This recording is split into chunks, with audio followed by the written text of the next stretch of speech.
सृष्टि coaching YouTube channel में आप तमाम छात्रों का स्वागत है। जो हमारा कोचिंग का पहचान है बिहार दरोगा, फिर से आपका स्वागत करने के लिए आ गया है। आप मुस्तैदी के साथ जुड़ जाइए और फिर हम लोग दावा के साथ कहते हैं फिर हम लोग रिजल्ट देंगे। क्यों? क्योंकि हम लोग बेहतर नहीं सर्वोत्तम जानकारी देते हैं। अभी चल रहा है बिहार पुलिस का सिपाही वाला एग्जाम, मिला के देखिए सृष्टि कोचिंग का क्वेश्चन, आपको समझ में आ जाएगा तरीका। और जो अनुभव है 20 साल का, जो सैकड़ों नहीं हजार में संख्या है सफल होने का, तो फिर से बिहार दरोगा का वैकेंसी आ गया है। उससे जुड़ा हुआ तमाम जानकारी आज आपको उपलब्ध करा रहे हैं। उसका कैसे फॉर्म भरना है, उसका सिलेबस क्या है, सीट कितना है, शारीरिक परीक्षा, प्रारंभिक परीक्षा, मुख्य परीक्षा, तमाम जानकारी जो है आज आपको विस्तार पूर्वक देंगे। आप अंतिम तक जुड़े रहिए, सारा जानकारी आपको उपलब्ध हो जाएगा। तो आइए छात्र, बिहार दरोगा के लिए आप देख रहे हैं आवेदन का जो है निकल चुका है और आवेदन प्राप्ति का अंतिम तिथि, आवेदन प्राप्ति का अंतिम तिथि है 5 नवंबर 2023। और यह जो है पुलिस अवर निरीक्षक वेबसाइट, आपको ध्यान रखना होगा वेबसाइट, इसी वेबसाइट पर तमाम तरह का जानकारी जो है आपको मिल जाता है www.bpsc.bih.nic.in। इस परीक्षा का जो है विज्ञापन संख्या जो है 02/2023 है। और यहां पर पुलिस अवर निरीक्षक का कुल वैकेंसी जो निकला हुआ है वह जो है 1275 है, 1275। ध्यान रखिएगा, पिछले वर्ष के तुलना में 1-2 वर्ष पहले से जो है तुलना में इस वर्ष कम है, लेकिन आपको एक सीट चाहिए, केवल एक सीट। और इसी संकल्प के साथ जो है आपको पढ़ना होगा कि भैया कितना पद है, कितना वैकेंसी है, कोई मतलब नहीं, हमको जो है एक सीट चाहिए। तो आवेदन का अंतिम तिथि आपको बताया गया है और फिर पद का जो है संख्या बताया गया है। आवेदन जो है छात्र ऑनलाइन होगा, आवेदन जो है ऑनलाइन।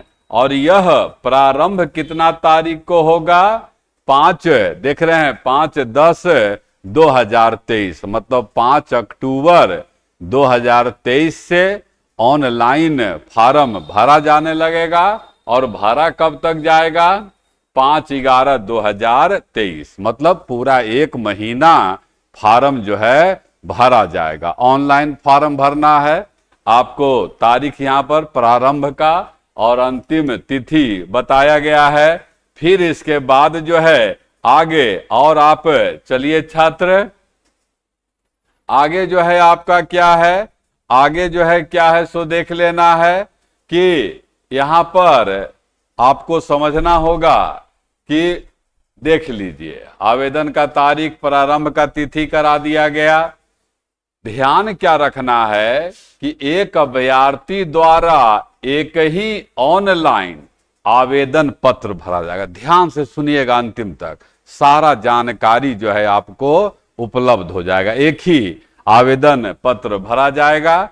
फिर उसके बाद जो है अब आगे जो है क्या कहता है कि यहां पर जो है रिक्तियों में आरक्षण भी जो है किनके लिए है? अनुसूचित जाति, अनुसूचित जनजाति, अन्य पिछड़ा वर्ग आयोग के लिए है।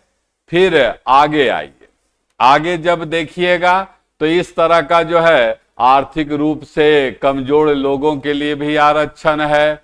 फिर और भी बहुत सा आरक्षण दिया हुआ है, समझ गए ना? तो आरक्षण स्वतंत्रता सेनानी के पोता पोती नाती नतनी को भी जो है आरक्षण दिया जाता है। आर्थिक रूप से जो कमजोर हैं, जनरल वर्ग के लोग हैं, अब इसके बाद जो है आवेदन का पात्रता योग्यता पर आइए छात्र। योग्यता, पहला जो है योग्यता क्या है, तो पहला योग्यता आपको ध्यान रखना है कि वह जो है भारत के नागरिक हो। एक एक करके सारा बात समझ लेना है। भारतीय नागरिक पुरुष, महिला एवं थर्ड जेंडर जिसको किन्नर भी कहते हैं, उनको जो है आवेदन कर सकते हैं। शैक्षणिक योग्यता, कंफ्यूजन होता है नया विद्यार्थी को कि अपीयरिंग पर देना है कि नहीं या क्या है, सब क्लियर हो जाएगा। कहता है 1 अगस्त 2023 तक किसी मान्यता प्राप्त विश्वविद्यालय से स्नातक परीक्षा या राज्य सरकार द्वारा उसके समकक्ष परीक्षा में उत्तीर्ण होना जरूरी है। मतलब 1 अगस्त 2023 को आपके पास ग्रेजुएशन का जो है योग्यता होना जरूरी है, और वह मान्यता प्राप्त विश्वविद्यालय से। अब आइए उम्र सीमा। उम्र सीमा का गणना ठीक से समझ लीजिएगा कि 1/8/83 को कितना जो है उम्र का जो गणना होगा ना, उम्र का एज का, यही 1/8/2023 से जो है आपका गणना होगा। और गणना में जो है क्या होगा, सो बढ़िया से समझिए, आपको भी दिखेगा, बड़ा कर दे रहे हैं इसीलिए। इसमें क्या है, अभ्यर्थियों का उम्र 1/8/2023 को मैट्रिक अथवा समकक्ष प्रमाण पत्र के अनुसार निम्न होना चाहिए। जो मैट्रिक वाला सर्टिफिकेट होता है उस पर जो डेट ऑफ बर्थ होता है। सामान्य कोटि जो जनरल कैटेगरी के पुरुषों के लिए न्यूनतम उम्र 20 वर्ष है और अधिकतम उम्र जो है 37 वर्ष है। पुरुष के लिए ध्यान रखिएगा, सामान्य कोटि के पुरुष के लिए न्यूनतम जो है 20 है और अधिकतम जो है 37 है। किसके लिए, मेल के लिए। अब आइए महिलाओं के लिए, फीमेल के लिए न्यूनतम जो है 20 है और अधिकतम जो है 40 है। ये अंतर ध्यान आप रख रहे हैं। 3 साल का जनरल कैटेगरी में महिलाओं को जो है आरक्षण दिया गया है।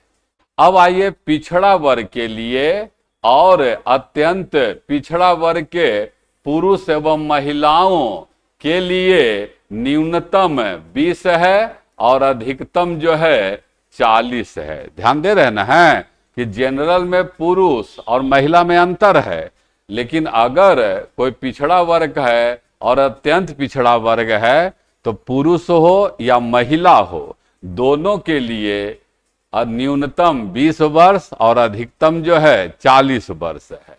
अब आगे बढ़िए। अनुसूचित जाति और अनुसूचित जनजाति के पुरुष और महिलाओं तथा थर्ड जेंडर के लिए न्यूनतम 20 वर्ष है। ध्यान रखिएगा, न्यूनतम 20 वर्ष और अधिकतम जो है 42 वर्ष।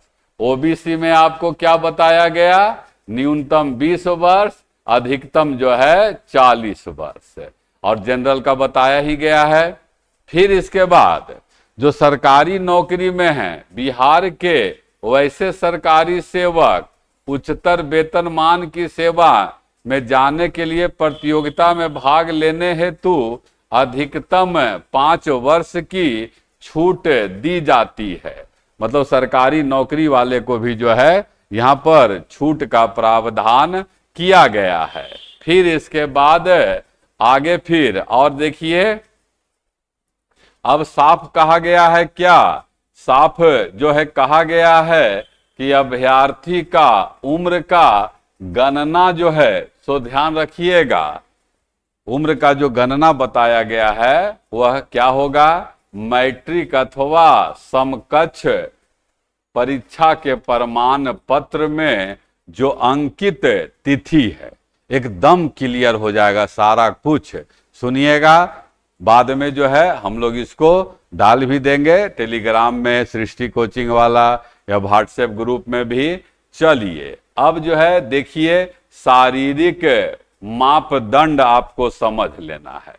शारीरिक मापदंड जो है क्या है, तो एक एक करके सारा बात आपको समझना है। ऊंचाई, सीना और वजन के लिए कोई अंक दे नहीं है, ध्यान रखिएगा। परंतु अगर जो इसके लिए मापदंड है, योग्यता है, कोई नंबर आपको नहीं मिलने वाला है ऊंचाई से, सीना से, वजन से नंबर नहीं मिलेगा। लेकिन अगर जो एक निश्चित मापदंड है, अगर आप उस मापदंड को नहीं पूरा कर पाएंगे तो उस हालत में आपको असफल घोषित कर दिया जाएगा। अब देखिए ऊंचाई, जो सामान्य कोटि के लोग हैं और पिछड़े वर्ग के पुरुषों के लिए न्यूनतम 165 सेंटीमीटर है। सामान्य वर्ग और पिछड़ा वर्ग। अत्यंत पिछड़ा वर्ग के पुरुषों के लिए, यहां भी पुरुषों के लिए था 160 सेंटीमीटर, 5 सेंटीमीटर कम है, ध्यान रखिएगा। और अनुसूचित जाति जनजाति के पुरुषों के लिए 160 सेंटीमीटर है लंबाई में। लेकिन महिला में किसी तरह का कोई भेदभाव नहीं है। सभी वर्ग की महिलाओं के लिए सीधा सीधा 155 सेंटीमीटर है महिलाओं के लिए। बिहार लड़कियों के नौकरी के लिए हम समझते हैं सबसे अच्छा जगह है, जहां 35% तक आरक्षण है। थोड़ा सा जो पढ़ दे रही है बच्चियां, उनको नौकरी लग रहा है। आप पढ़िए, लगेगा नौकरी। आगे देखिए, ये लंबाई ऊंचाई हो गया। अब आगे जो है हम लोग सीना कर लेते हैं। सीना पुरुषों के लिए है सामान्य वर्ग, पिछड़ा वर्ग, अत्यंत पिछड़ा वर्ग के पुरुषों के लिए बिना फुलाए हुए 81 सेंटीमीटर, बिना फुलाए हुए 81 सेंटीमीटर है। अब आगे जब हम लोग जाएंगे तब आपको और मिलेगा इसके बारे में कि फुलाने पर क्या होता है। फुलाने पर फिर कितना हो जाएगा, फुलाने पर देख रहे हैं 86 सेंटीमीटर। फुलाने के बाद सीना में कम से कम 5 सेंटीमीटर का अंतर होना अनिवार्य है। अब अनुसूचित जाति और जनजाति के पुरुषों के लिए बिना फुलाए है 79 सेंटीमीटर और फुलाने पर जो है 84 सेंटीमीटर है। यहां भी वही कह रहा है कि समान स्थिति, और जब इसको फुलाते हैं तो कम से कम 5 सेंटीमीटर का अंतर होना जरूरी है। ऊंचाई हम लोग बताए, हाइट। अब सीना का चर्चा हो रहा है। महिलाओं के लिए देखिए खास बात है कि यहां पर सीना जो है इन लोग का मापा नहीं जाता है। वजन पर अब आइए। वजन सभी वर्ग की महिला उम्मीदवार के लिए न्यूनतम 48 किलोग्राम होना चाहिए। वेट 48 किलोग्राम होना चाहिए। किन्नर, जिसको हम लोग हिजड़ा, ट्रांसजेंडर या थर्ड जेंडर कहते हैं, शारीरिक मापदंड तथा शारीरिक परीक्षा का मापदंड पिछड़े वर्ग की महिला अभ्यर्थियों के समान होगा। ध्यान रखिएगा, जो थर्ड जेंडर हैं उनके लिए वही सारा व्यवहार किया जाएगा, वही मापदंड जरूरी है जो पिछड़े वर्ग की महिलाओं के लिए है। शारीरिक परीक्षा बता दिए, क्या मापदंड चाहिए आपको, परीक्षा का तारीख कैसे है, क्या एज बता दिए। अब आइए नियुक्ति का प्रक्रिया कि कितना चरण में परीक्षा होगा और वह कितना नंबर का होगा, तमाम बात आपको आ रहा होगा समझ में। अब देख लीजिए आगे, लिखित परीक्षा। लिखित परीक्षा शुरू होगा, बढ़िया से सुन लीजिए, पढ़ रहे हैं बात। कहता क्या है, लिखित प्रतियोगिता परीक्षा जब आवेदन आप कर लीजिएगा, प्रारंभ का तारीख, अंतिम तारीख बता दिया गया। जब सब फार्म पहुंच जाएगा, संग्रह हो जाएगा, उसके उपरांत आवेदन पत्र का जांच किया जाएगा और जिन अभ्यर्थियों के आवेदन पत्र सही पाए जाएंगे उनके लिए लिखित प्रतियोगिता परीक्षा का आयोजन होगा। इसीलिए बराबर हम लोग कहते हैं परीक्षा का फार्म भरिए सावधानी से, परीक्षा दीजिए सावधानी से, एक एक चीज को 2 बार 3 बार पढ़िए। लिखित परीक्षा ध्यान रखना है 2 चरण में होता है, प्रारंभिक परीक्षा और मुख्य परीक्षा। और लिखित परीक्षा में मल्टीपल चॉइस होता है, बहुविकल्पीय चॉइस रहता है। और अब आइए प्रथम चरण के बारे में, पहले पीटी जम के शुरू कर देना है तैयारी। हम लोग बताएंगे कैसे आप बेहतर तैयारी करके, जो दरोगा, कई लोग का वर्दी का बहुत आकर्षण होता है, तो उनके लिए बहुत बेहतर मौका है। बराबर कह रहे हैं पहले के तुलना में सीट कम है, लेकिन आपको एक ही सीट चाहिए। तो अब देखिए प्रथम चरण मतलब प्रारंभिक परीक्षा। ध्यान दीजिए, प्रारंभिक परीक्षा जो है 200 अंक का होगा, जिसमें प्रश्न की कुल संख्या जो है 100 होगा और परीक्षा का अवधि जो है 2 घंटा होता है, 2 घंटा होता है। और उक्त पत्र में सामान्य ज्ञान, समसामयिक मुद्दों से संबंधित प्रश्न पूछे जाते हैं। अब यहां पर कह रहा है कि जो 100 प्रश्न है 200 अंक का, 30% से कम अंक प्राप्त करने वाले अभ्यर्थी मुख्य परीक्षा में असफल घोषित हो जाएंगे। मतलब कि 200 अंक का है तो 30%, 60 अंक तो आपको कम से कम लाना है मुख्य परीक्षा में जाने के लिए। लेकिन जरूरी नहीं है कि 60 में हो जाएगा, अभी समझाएंगे आगे। प्रारंभिक परीक्षा में अंकों के आधार पर रिक्तियों का 20 गुना, तो रिक्ति जो है आप देखें लगभग 1200 है, तो 20 गुना मतलब कितना, लगभग 24,000 जो है बुलाया जाएगा। कितना में, मुख्य परीक्षा के लिए जो है बुलाया जाएगा 20 गुना। एक एक बात आपको क्लियर हो रहा है, खाली गंभीरता से सुनते चलिए। और फिर मेधा क्रमानुसार आरक्षण कोटिवार जो है किया जाता है। आगे फिर आप देखिए आगे क्या है, आगे है कि मुख्य लिखित परीक्षा, मुख्य जो है लिखित परीक्षा हेतु जो अभ्यर्थी होते हैं, मुख्य लिखित परीक्षा में देख लीजिए अब क्या होगा, मुख्य परीक्षा द्वितीय चरण, जब पीटी में निकाल लीजिएगा ना तब मुख्य परीक्षा शुरू होगा। और प्रारंभिक परीक्षा में जो अभ्यर्थी सफल हैं, जो विद्यार्थी सफल हो रहे हैं, उनको जो है मुख्य परीक्षा में अवसर दिया जाएगा। मुख्य परीक्षा में ध्यान दीजिएगा, मेंस में 2 पेपर होगा। पहला पेपर जो है 200 अंक का होगा और यह सामान्य हिंदी का होगा। 200 अंक जो होगा यह सामान्य हिंदी का होगा और इसका समय जो है 2 घंटा का होगा। 2 घंटा, पहले हिंदी 200 अंक जिसमें 100 प्रश्न होंगे। और यहां भी ध्यान दीजिएगा न्यूनतम जो है 30% अंक लाना जरूरी है। बहुत विद्यार्थी जो है हिंदी को गंभीरता से नहीं लेते हैं, लेकिन हमारा अनुभव है जब 2009 में कई विद्यार्थी, बहुत तो नहीं लेकिन 2-3 विद्यार्थी जो है हिंदी के कारण ही जो है असफल हो गए थे। तो उन लोगों को हम बताना चाहते हैं कि जब पीटी निकल जाएगा तो हिंदी का भी हम लोग तैयारी कराते हैं। आगे बढ़िए, अभी और सिलेबस पर चर्चा होगा, छात्र जुड़े रहिएगा।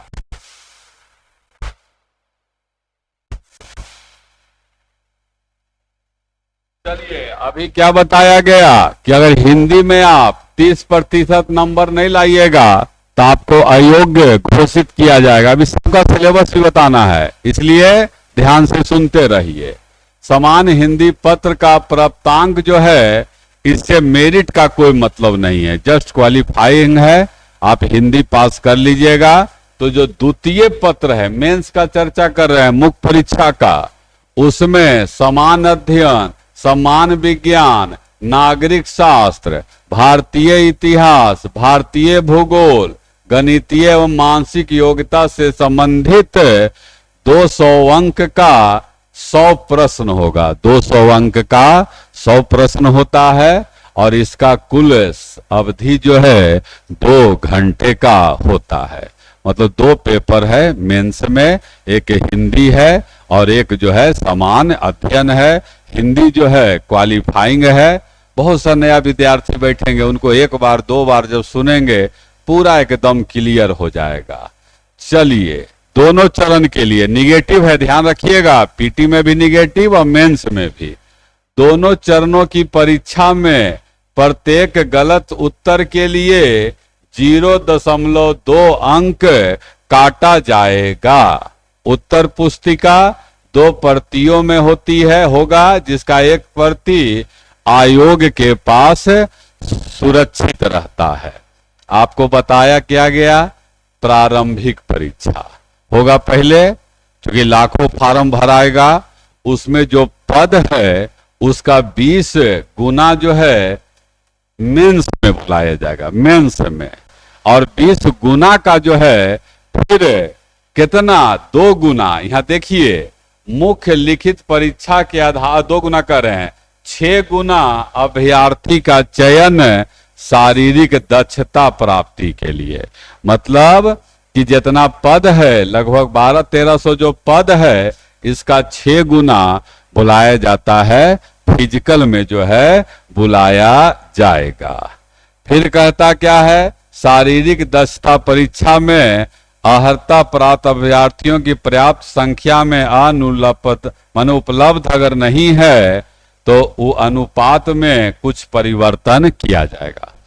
मतलब कहने का ये है कि अगर मान लियो उतना लोग नहीं मिल पा रहे हैं तो ये अनुपात जो है ना 20 गुना 6 गुना, इस सब में कुछ परिवर्तन भी जो है किया जाता है। 2 चरण का चर्चा हो गया, प्रारंभिक चरण का जिसमें पीटी हो गया, द्वितीय चरण जिसमें मुख्य परीक्षा हो गया।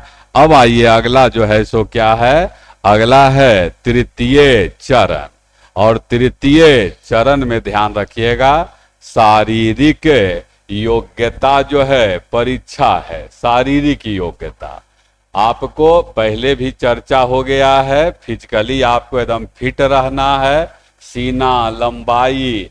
अब जरा देखिए क्या क्या इसमें शारीरिक जांच होगा। तृतीय चरण शारीरिक योग्यता, इसमें जो है क्या कहता है, हम जानते हैं कोचिंग के कई विद्यार्थी हैं भाई जो प्रारंभिक परीक्षा में भी अच्छा किए, मुख्य परीक्षा में भी अच्छा किए, लेकिन शारीरिक परीक्षा में अच्छा नहीं होने के कारण अभी वो संघर्ष ही कर रहे हैं। तो पहला जो है दौड़ है, दौड़। सभी कोटि, चाहे वो जनरल हो, पिछड़ा हो, अति पिछड़ा हो, अनुसूचित जाति जनजाति हो, सभी कोटि के पुरुषों के लिए 1 मील या 1.6 किलोमीटर मतलब 1600 मीटर की दौड़ के लिए 6 मिनट 30 सेकेंड समय जो है निर्धारित किया गया है, 6 मिनट। और अगर इससे ज्यादा समय लगेगा तो आप समझ ही रहे हैं कि असफल हो जाइएगा। दौड़ हो गया। दौड़ में पुरुषों के लिए, महिलाओं के लिए क्या कहता है, पुरुष के लिए था, ध्यान रखिएगा। महिलाओं के लिए यहाँ 1600 मीटर है, यहाँ 1 ही किलोमीटर दौड़ है, लेकिन समय थोड़ा कम किया गया है, 6 मिनट है। दौड़ हो गया। अगला याद समझिए, ऊंची कूद, हाई जंप। सभी कोटि के पुरुषों के लिए जो है कितना है सो देख लीजिए। ऊंची कूद, ऊंची कूद सभी कोटि के पुरुषों के लिए समझ लेना है। अभी आपको दौड़ बताया गया है, दौड़। अब ऊंची कूद समझ लीजिए। सभी कोटि के पुरुषों के लिए 4 फीट से कम कूदने वाले अभ्यर्थी को असफल घोषित किया जाएगा, 4 फीट से। और सभी कोटि के महिलाओं के लिए न्यूनतम कितना है, 3 फीट। पुरुष के लिए 4 फीट है हाई जंप और महिलाओं के लिए 3 फीट है। इससे कम अगर आप करते हैं तो आपको असफल घोषित किया जाएगा। अब जो है लॉन्ग जंप, लंबी कूद। सभी कोटि के पुरुषों के लिए कितना है, 12 फीट।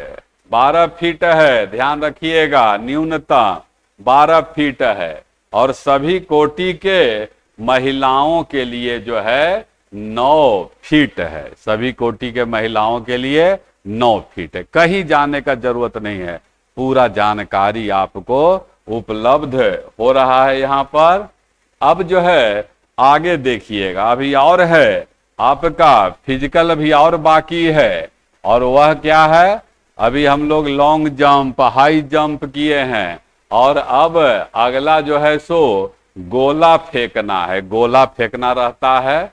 गोला फेंक में सभी कोटि के पुरुषों के लिए जो है 16 पाउंड का गोला 16 फीट फेंकना होगा। वजन रहेगा 16 पाउंड और उसको 16 फीट दूर तक जो है फेंकना होगा। समझ गए?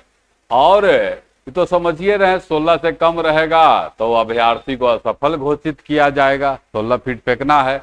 महिलाओं के लिए क्या कहता है, यहाँ 16 पाउंड था, यहाँ पर 12 पाउंड है, यहाँ 16 फीट था, यहाँ पर 10 ही फीट जो है फेंकना है।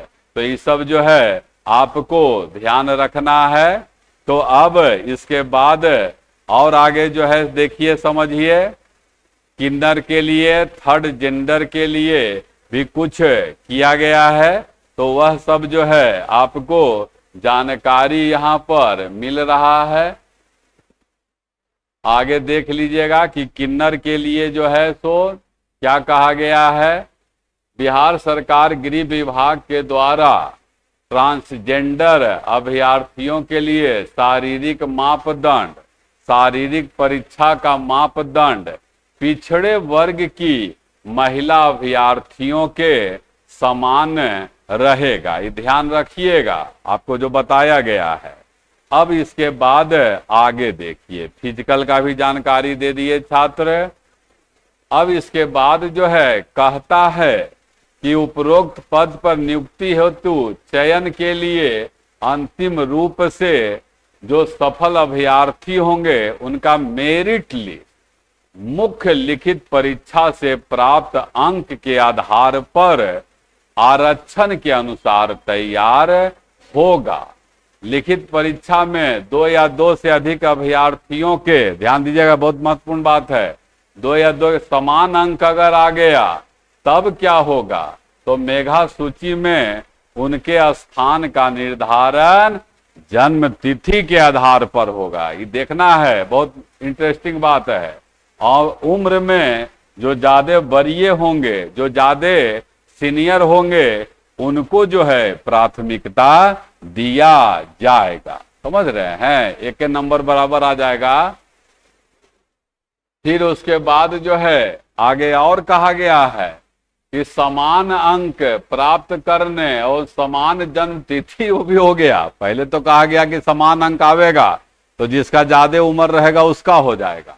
अब मान लीजिए जन्म तिथि और अंक भी बराबर हो गया, तो उनके स्थान का निर्धारण उनके शैक्षणिक योग्यता के आधार पर सब क्लियर किया हुआ है। नंबर ज्यादा दोनों के बराबर आ गया तो बतेबे किए जन्म तिथि के आधार पर। और अगर जन्म तिथि और नंबरों दोनों बराबर हो जाए तब शैक्षणिक योग्यता के आधार पर किया जाएगा। मतलब अधिक शैक्षणिक योग्यता वाले अभ्यर्थी मेधा क्रम जो मेरिट लिस्ट बनेगा उसमें ऊपर रहेंगे। तो अब इस तरह से, और अभी सुन लीजिए, शैक्षणिक योग्यता समान होने की दशा में, शैक्षणिक योग्यता भी अब समान हो जाए तब क्या होगा, अभ्यर्थियों की वरीयता उनके 10वीं के बोर्ड के प्रमाण पत्र में उल्लिखित नाम के अंग्रेजी वर्णमाला के क्रम के अनुसार किया जाएगा। ये सब आपको ध्यान रखना है। अब मुख्य इतना तो आप समझ ही गए कि जो मेरिट लिस्ट बनेगा वो मुख्य परीक्षा के आधार पर, और उसमें भी हिंदी वाला नहीं जुड़ता है, हिंदी क्वालिफाइंग है। इधर है क्या है, अब कितना नंबर लाना है मुख्य परीक्षा में, कम से कम किसको, सो देख लीजिए। अनुसूचित जाति, अनुसूचित जनजाति एवं महिला वर्ग के अभ्यर्थियों के लिए न्यूनतम 32% अंक लाना पड़ेगा। अत्यंत पिछड़ा वर्ग को न्यूनतम 34%, पिछड़ा वर्ग को न्यूनतम 36.5% और सामान्य वर्ग को न्यूनतम 40% अंक जो है लाना होगा। फिर और अभी देखिए आगे क्या कह रहा है कि अंतिम रूप से जो छात्र चयनित हो जाएंगे उन छात्र के लिए क्या कहा गया है कि अंतिम रूप से चयनित छात्र का अनुशंसा बिहार पुलिस अवर सेवा आयोग द्वारा नियुक्ति प्राधिकार को नियुक्ति हेतु भेजा जाएगा। अब इसके बाद देख लीजिए आप आरक्षण के बारे में। आरक्षण के अनुसार पद कितना है? कुल 1275 पद तो है, लेकिन आरक्षण में आप देख रहे हैं क्या कि अनुसूचित जाति के लिए कुल है 275 पद है और 16 पद जनजाति, अत्यंत पिछड़ा वर्ग 238, पिछड़ा वर्ग 107, पिछड़े वर्ग की महिला 82, अनरिजर्व जनरल के लिए 441, आर्थिक रूप से जो कमजोर लोग हैं उनके लिए 111 और ट्रांसजेंडर के लिए कुल जो है पद है 1275 पद जो है बताया गया है। उसी तरह से स्वतंत्रता सेनानी के पोता पोती नाती नतनी के लिए भी जो है स्थान का आरक्षण किया गया है। तो 1275 पद को कैसे बांटा गया आपको एकदम साफ दिख रहा है। फिर आगे बढ़िएगा तो यहाँ पर जो है फिर और भी डिटेल बात बताया गया है। डिटेल बात क्या बताया गया है कि आरक्षण के बारे में क्या है। आरक्षण में है कि आरक्षण जो है आपको अधिनियम 1991 के प्रावधान के अनुसार आरक्षण लागू जो है होता है, लागू होता है। आपको ध्यान रखिएगा। इस तरह से योग्य महिला अभ्यर्थी की पर्याप्त संख्या में अनुपलब्धता नहीं पहुंच पाई अगर उतना महिला, तो उसी कोटि के योग्य पुरुष अभ्यर्थी से भरा जाएगा। मतलब अगर ओबीसी की महिला है वो नहीं उतना हो पाई तो उस सीट को ओबीसी के पुरुष में ही जो है विभाजित कर दिया जाता है। बिहार में जो है स्वतंत्रता सेनानी के भी जो है पोता पोती को आरक्षण दिया जाता है। इस तरह से जो है नाती नतनी को भी दिया जाता है। अब एक बात क्लियर हो लीजिए, विवाद जो होते रहता है कि भर तो कोई भी छात्र सकता है, बिहार से बाहर के भी छात्र, लेकिन ये ध्यान रखना है क्या कि आरक्षण का लाभ जो है केवल बिहार राज्य के मूल निवासियों को ही मिलेगा। जो अन्य राज्य के आरक्षण कोटा के अभ्यर्थी हैं उनको जनरल जो है माना जाता है, उनको जनरल जो है माना जाएगा। और अगर ऐसा कोई है बाहर के छात्र तो वह अपने को अनरिजर्व कोटि का अभ्यर्थी घोषित करते हुए आवेदन दें। अगर दूसरे राज्य के कोई वहां आरक्षण में भी आते हैं दूसरे राज्य में, लेकिन अगर बिहार का भर रहे हैं बिहार दरोगा वाला, तो अपने आप को जनरल कैटेगरी का ही लिखिएगा, नहीं तो आपका क्या हो जाएगा, आवेदन पत्र स्वतः जो है निरस्त हो जाएगा। अब आइए कट ऑफ तिथि क्या है। सभी अभ्यर्थियों के लिए आयु सीमा सब आपको बता दिया गया है, शैक्षणिक योग्यता बता दिया गया है, और बिहार सरकार के अगर सेवक हैं तो प्रमाण पत्र, भूतपूर्व सैनिक हैं तब ये सब जो है 1 अगस्त 2023 से जो है आयु जो है निर्धारित होगा। आपको जो है चिकित्सीय जांच भी कराना होगा जब आप निकाल लीजिएगा ना, प्रारंभिक परीक्षा, मुख्य परीक्षा, शारीरिक परीक्षा, तब उसके बाद जो है फिर आपका मेडिकल भी जो है लिया जाता है। तो मेडिकल के बारे में क्या है कि सभी चयनित अभ्यर्थियों का चिकित्सीय परीक्षण एक निश्चित प्राधिकार द्वारा होता है और अगर प्रतिकूल कुछ प्रतिवेदन उस मेडिकल टीम के द्वारा पाया गया और तथ्य को अगर कुछ छिपाया गया है तो उसको अयोग्य छात्र को घोषित कर दिया जाएगा। इसके बाद जो है आगे और क्या बात है, आगे जो है कहा जा रहा है ऑनलाइन आवेदन प्रक्रिया कैसे फॉर्म भरिएगा। बहुत सावधानी से भरिएगा, साल में एक बार निकलता है तो बहुत गौर से पहले सुन लीजिएगा। और जो आवेदन का जानकारी है आवेदन का, वह जो है सो क्या है आपका, सो देखिएगा। आवेदन भरने के लिए आवश्यक निर्देश सुनिए, एकदम सरल भाषा में है। क्या निर्देश कहता है भाई, भरने के लिए वेबसाइट, बराबर हम लोग वेबसाइट का चर्चा कर दे रहे हैं, bpssc.bihar.nic.in, इस पर जाकर जो है आप एडवर्टाइजमेंट नंबर ई वाला है से संबंधित लिंक को क्लिक करेंगे और इस पृष्ठ पर जो आवेदन पत्र दिया गया है उस लिंक पर क्लिक करने के पश्चात आवेदन भरने का प्रक्रिया जो है छात्र प्रारंभ हो जाएगा। फिर उसके बाद क्या है कि आपको ध्यान से भरना होगा, सब बात पढ़ पढ़ के आपको ईमेल बता दिया गया है लिंक। फिर क्या कहता है, पंजीकरण और भुगतान करने से पहले एक वैध एवं सक्रिय मोबाइल नंबर और ईमेल आईडी रखें। मतलब आप अपना एक मोबाइल रखिए, एक अपना ईमेल आईडी बनवा लीजिए जो आपके नाम से पंजीकृत हो और उसका प्रयोग कर अभ्यर्थी अपना पंजीकरण करा सकते हैं।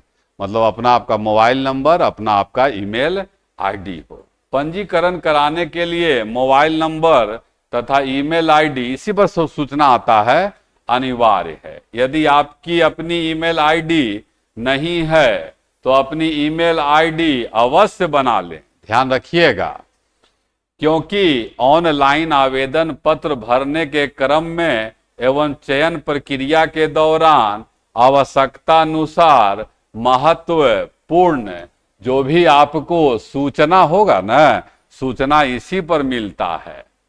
इसी ईमेल जो आईडी बनाइएगा ना, उसी पर सब सूचना आपको मोबाइल फोन पर साझा किया जाता है।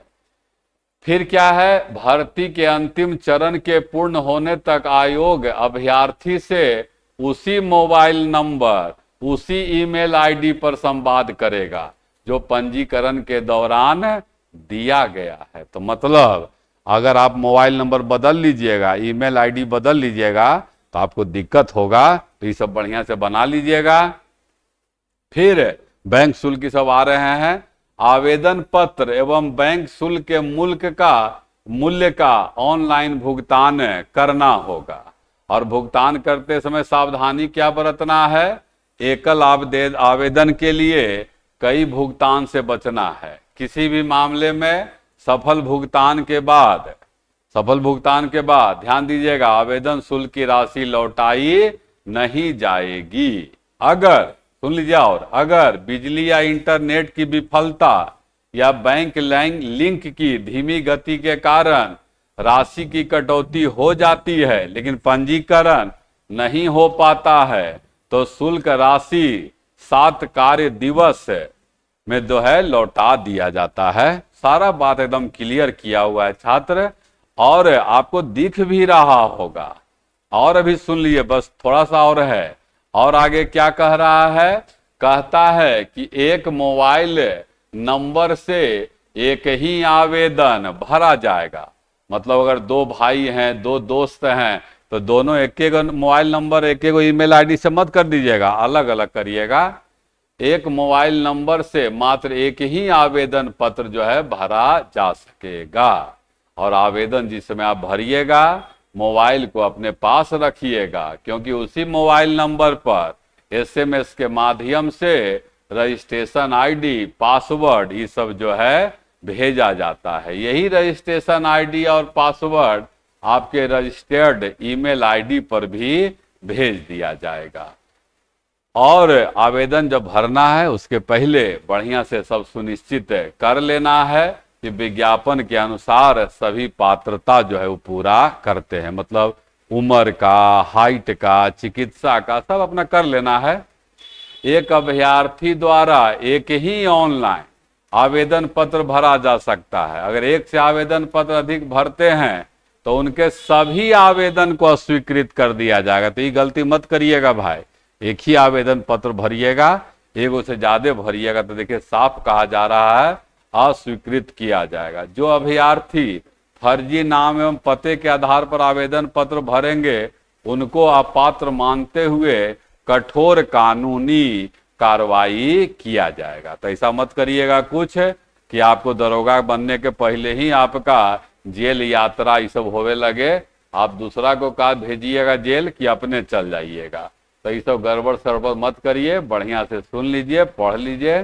कहता क्या है कि जो 10वीं का जो है मूल प्रमाण पत्र के आधार पर जन्म तिथि का सही सही उल्लेख करें, सब बताइए दिए हैं आपको, और अपना नाम, पिता या पति का नाम, पता बिल्कुल सही सही भरें।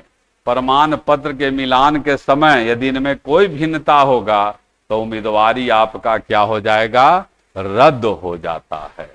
फिर इसके बाद जो है अब अभी और सुनिए थोड़ा सा, अभी और आप सुन लीजिए। कहता क्या है, यदि आवेदन पत्र में आवेदक गलत आरक्षण कोटि को प्रविष्ट करते हैं तो उनका भी उम्मीदवारी रद्द हो जाएगा। मतलब जिस कैटेगरी के हैं वही ना भरिएगा। आवेदक पूर्णतः आश्वस्त हो लें कि वह किस वर्ग अथवा कोटि से संबंध रखते हैं और इस तरह का कोई जानकारी आप इस समय समय पर जो दिया जाता है इस वेबसाइट पर, यहां से जानकारी ले लीजिए। अब आगे सुनिए, ऑनलाइन आप करिएगा कैसे। ऑनलाइन 2 भाग में भरा जाएगा। पहला भाग में क्या है, उम्मीदवार को सर्वप्रथम क्या करना है, अपना साइबर कैफे सब गए, पंजीकरण किया जाता है। इसी क्रम में आपको अभ्यर्थी का नाम, राष्ट्रीयता, mobile number, email ID, Bihar राज्य का निवासी आप हैं, आरक्षण कोटि, लिंग, जन्म तिथि, इस सब का जानकारी जो है पहला चरण में लिया जाता है। उसके बाद भुगतान की प्रक्रिया पूरी करनी होती है और भुगतान की प्रक्रिया जो है सो क्या हो जाएगा, भुगतान के पूर्व कहता है अपना विवरण आप सुधार करने की सुविधा है, सुधार जो है आप कर लीजिएगा। पहले तो इतना भर लीजिएगा सब, फिर उसके बाद जो है आगे देखिए आगे क्या कहता है। आगे कहता है पंजीकरण रद्दीकरण। यदि आपने गलत पंजीकरण किया है तो भुगतान के बाद आप एडिट नहीं कर सकते हैं। ध्यान रखिएगा, भुगतान के पहले ही जो सुधारना है सुधार लीजिए और उसके बाद एडिट कोई सुधार नहीं। इस स्थिति में आवेदक रद्दीकरण प्रावधान का उपयोग कर अपना पंजीकरण को रद्द कर सकते हैं, किंतु पहले भुगतान किया गया आवेदन शुल्क लौटाया नहीं जाएगा और नया पंजीकरण के लिए पुनः आवेदन शुल्क जो है देना पड़ता है। द्वितीय भाग में फिर क्या हो जाएगा, सब वांछित जो है पिता, पति, माता का नाम, पता, शैक्षणिक योग्यता, आवेदक का फोटोग्राफ रंगीन एवं 2 माह के अंदर खींचा हुआ, फिर जिसका बैकग्राउंड, फोटो का बैकग्राउंड सफेद हो, सब दिया गया है, 15 से 25 KB का बीच हो और हस्ताक्षर आपको अंग्रेजी एवं हिंदी में काला और नीला स्याही से जो है करना होता है। इस तरह से जो है आप देख रहे हैं पूरा डिटेल आपको बताया गया है छात्र। और ऑनलाइन बार बार चर्चा पहले ही किए थे, अंतिम तिथि 5 नवंबर 2023 है और इसमें किसी तरह का कोई विस्तार नहीं किया जाएगा। 5/10 से शुरू हो रहा है भाई और 5/11 तक जो है भरा जाएगा। तो इस तरह से जो है आप देख रहे हैं बात कि सारा जानकारी जो है दे दिया गया है। सब आप अपना डॉक्यूमेंट ये सब बना लीजिए और फिर उसके बाद जो है आपको सारा जानकारी जो है दे दिया गया है छात्र कि प्रारंभिक परीक्षा, मुख्य परीक्षा, शारीरिक परीक्षा, मेडिकल परीक्षा ऑनलाइन करना है, जिसका शुरुआत 5/10/2023 से होगा, अंतिम तिथि 5/11/2023 है। तो इस तरह से बिहार दरोगा से जुड़ा हुआ तमाम जानकारी आपको उपलब्ध कराया गया है छात्र। यदि यह जानकारी हमारा आपको अच्छा लगता है, ज्ञानवर्धक लगा, कुछ नया जानकारी मिला है, तो हम आपसे जरूर आग्रह करेंगे कि अधिक से अधिक इसको शेयर कर दें, ताकि ज़्यादा से ज़्यादा विद्यार्थी इस सूचना से जो है अवगत हो सकें। और इसमें फॉर्म भरने वाले सभी छात्रों का हमारा शुभकामना है कि आप लग जाइए। आप 1275 मत देखिए, आप एक सीट देखिए कि हमको एक सीट चाहिए, वो मिलेगा। इसका हम लोग डेली अभी रात में 7:30 बजे से 9 बजे तक लाइव क्लास कर रहे हैं छात्र। तो आप उसमें जुड़िए और देखिए कि आपको लाभ होता है कि नहीं। निश्चित रूप से लाभ होगा। इन्हीं बातों के साथ एक बार फिर आपसे आग्रह करेंगे कि इसे अधिक से अधिक शेयर करें, ताकि अधिक से अधिक छात्रों के जानकारी में जो है यह जा सके। धन्यवाद।